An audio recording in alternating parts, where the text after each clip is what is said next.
The roast that owns the internet, at least that's what the New York Times called Mississippi pot roast, and I'm showing you just how to make it. A chuck roast, in my opinion, is the best one for pot roast because it's got a great amount of marbling and fat. It's going to cook low and slow.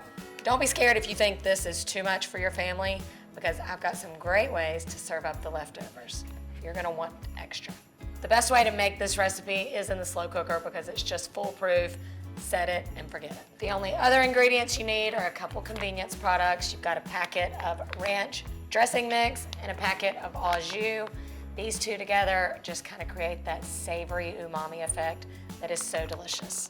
And then some pepperoncinis. To me, this is the magic ingredient. I'm gonna add in a little bit of brine and butter. Every Mississippi pot roast has to have butter. This gets cooked on low for 8 hours, the perfect recipe to make before you head out to the office, or you can go high for about 4 hours. The wait is over, and if you want to see meat fall apart, pay attention. I first must sample. These right here, it's like finding the prize at the bottom of a cereal box. You could try to slice it, but it's just gonna fall apart. And I go old school, mashed potatoes, a green vegetable, and just some savory meat goodness. I'm definitely getting a couple peppers and plenty of juice. The definition of comfort food right here. Perfect bites through and through.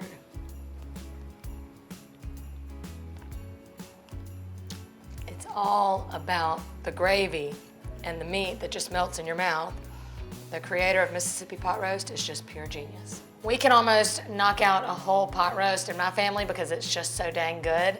But if you find yourself with some leftovers, as promised, I'm gonna show you 2 of my favorite ways to serve up the leftover. The gift that keeps on giving, my favorite way to do it is to use the leftovers and mix them with your favorite marinara, store-bought or homemade, and put that over pasta. It's the best, most savory, meaty ragu ever. Top it with some fresh Parmesan, maybe a little basil.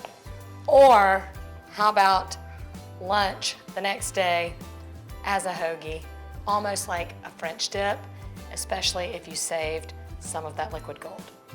And this is the perfect reason why you should throw extra peppers in while it's cooking, because this on top of a sandwich, it's definitely worth it for you to make this Mississippi pot roast for dinner, but it's even more special the next day if you ask me. What other classic comfort foods do you want me to teach you how to make next? See you next time.